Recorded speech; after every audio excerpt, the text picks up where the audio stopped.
What did you make of the way the fight played out? The way the fight played out, I think UFC has a new name to it. It's called the Ultimate Footsie Championships. So, it was a pathetic performance. It put me to sleep, and it put all my friends to sleep as well. So Marty Fake Newsman, just like I said, he's boring as fuck, and he had a shitty fighter in Street Judas to make it even more less entertaining. We noticed on social media you tweeted out barn burner, instant classic. Who would have seen that coming? Take us into it. What did you mean by that? Yeah, I called it. Who called it? I said it was going to be a boring fight. He was going to ragdoll him.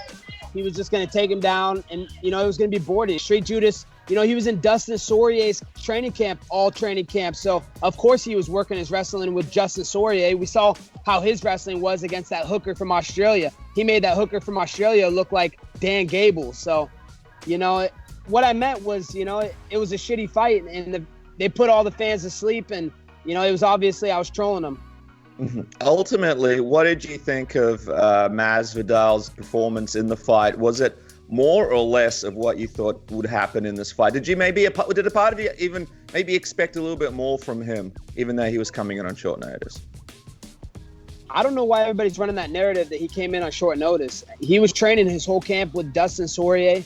He's been training for the last 6-7 months on his little fight island. He should have went to Telemundo and done the cornhole championships over there and reinvented himself, because last time he said he was on that island, he came back and, he was knocking people out and nobody could stop him. So, what I thought was, what I called. I should be taking my victory lap around the pool right now. What am I doing here on Submission Radio? I should be running around exactly how I told it. You're turning on Submission Radio? No, I'm joking. I'm joking. Before we let you go, we'll obviously have to find out what the plans are after this interview. But, I wonder, as someone who sort of studies fights and studies the game, a lot was made of when you and Usman fought. There wasn't as much wrestling as people expected. But after seeing Masvidal and Usman wrestle, what did you think of the wrestling exchanges? And did you learn anything about that? Any takeaways from the wrestling there? Yeah, I learned a lot in that fight. And, I learned a lot the first time I fought Marty Fake Newsman. And I've made a lot of adjustments in my game. And, like I said, Colby Chaos Covington 2.0 is coming back. And, you haven't seen the best of me yet. So just another element and fold in the wrinkle that I got to see Marty Fake Newsman go to work. And, he's a boring fighter. That's why they call him Snoozman. And, that's what he did. He put the fans to sleep. And, he's playing footsies out there. It was the Ultimate Footsie Championship. He's stomping on his foot the whole time, just hugging him up against the cage, whispering stupid shit in Street Judas's ear the whole time. I mean, who wants to see that shit? That shit's not entertaining. I feel bad for all the people that purchased their pay-per-view. I guess the other interesting thing is that you and Masvidal, you've had a lot of mat time together, both sort of in the gym and when you guys were roommates. So the way Usman wrestled Masvidal, how would you compare that to when you and Masvidal used to wrestle back in training and, around the house and everywhere? Yeah, I would compare that. There's levels to this shit, and Marty Fake Newsman is not on my level. And that's why I'm a little upset that I didn't wrestle him the first time, because I know he's not on my level wrestling, but I wanted to prove a point in that fight. I wanted to knock him out unconscious.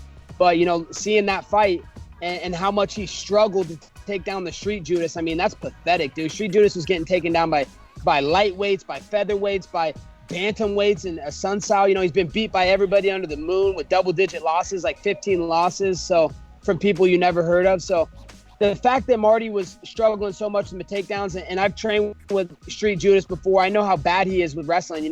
You could blow wind at him and he'll fall over and be taken down. So to see Marty struggle so much showed me, how bad Marty is at wrestling. There's a reason he was D2 and I was D1. And when I fight him in the next fight, he's going to be exposed, and I'll expose his wrestling. There's obviously Usman was able to win, and a lot of people giving him credit for that, but there's also a lot of fans who were disappointed by the fight. Do you believe his stock goes up or down after the fight that you saw this past weekend?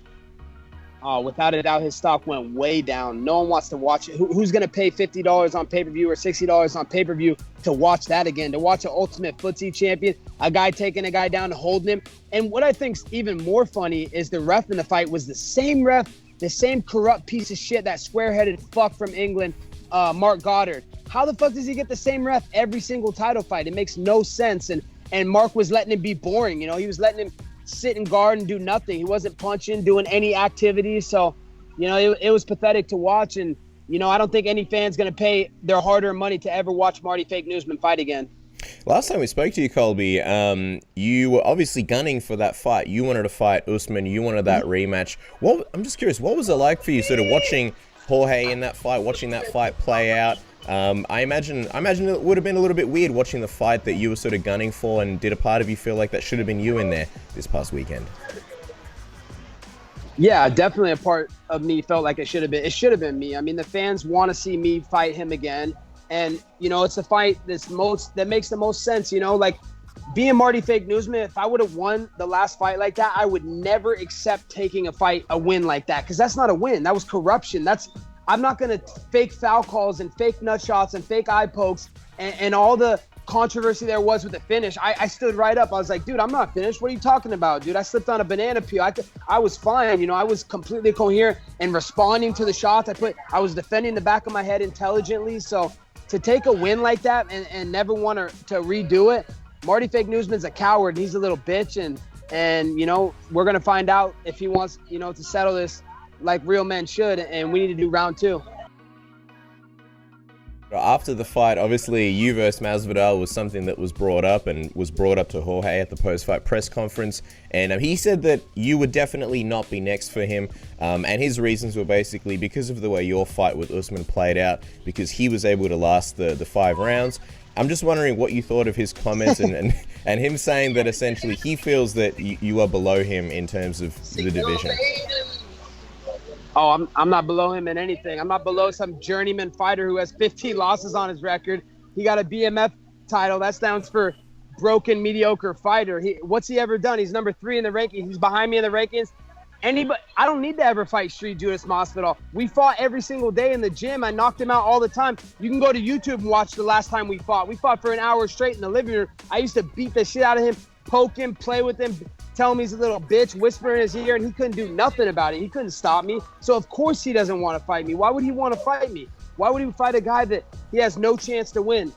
He's never gonna. I could care less about fighting him. I don't need to fight him to prove my greatness in this organization and my legacy. My legacy won't be defined by fighting journeymen like him. So I could care less if I ever fight him. I'm gonna get my rematch with Marty Fake Newsman, and I will hold that undisputed title soon.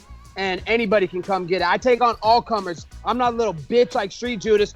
I don't want to fight him. He wants to pick and choose easy fights. I want to fight Nate Diaz. I want to fight Damian Maia. Avenge my loss to a fucking 40-year-old virgin. So, I'm not a little bitch like Street Judas. I'll beat everybody in the world. I don't need to pick and choose my fights like him. It's funny because Kamaru actually said that he'd like to see you face Jorge Masvidal next. I'm just wondering, if you were in that octagon with Masvidal, I know it went to a decision in the end and Kamaru Usman ended up winning it. It wasn't a stoppage. How would you see that fight going between you and Masvidal? Do you believe it would last the whole 5 rounds? No chance. He has no chance to last 5 rounds. I mean, he knows that deep down inside. That I have a different level to my game than Marty Fake Newsman. He knows that deep down inside. That's why he's not going to step in the octagon with me. Last time we trained, he got knocked out unconscious with a high kick. I faked a takedown, came up. So he knows who's his daddy is. I'm Jorge Masvidal's father. That is my son. I'm the king of Miami. I'm Miami's champion, and anybody can come get it. I ain't gonna pick and choose easy fights and try and say who I'm gonna fight. I'll take anybody because I'm the best in the world, and that's what the best in the world does. I know that you say that you don't need to fight Jorge, for your career, but obviously he's still a big name. He's still a big kind of star at the moment. Could it make sense? Could it be you versus Jorge if the UFC sort of, gave you the right offer? Dude, I'll fight that guy for free. That's the easiest money fight I could ever get. We used to fight in the living room, in the bathroom, in the American Top Team, at the water fountain to see who's going to get the water first. But of course, the father always goes before the son. So, I got my water first. But dude, man, I fought that guy for free. And it's such an easy fight, dude. I don't need any money to fight that guy. So of course I'll accept that fight. I wouldn't be able to sign the contract before the ink dried. That's how fast I'd sign it. So of course he's already making excuses. He doesn't want to come fight America's champ. He doesn't want to come fight Donald Trump's favorite fighter. He's trying to bite off my stuff and act like he's on the Trump train now. But before he was like, oh, fuck that MAGA kid. Oh, fuck MAGA, blah, blah, blah, Latinos. blah blah blah, all this bullshit. And now he's trying to jump on the bandwagon because he knows Trumps are a bunch of winners. So I just think that's funny. It just shows how fake he is and exposes the coward that he is.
Well, amazing feeling, man.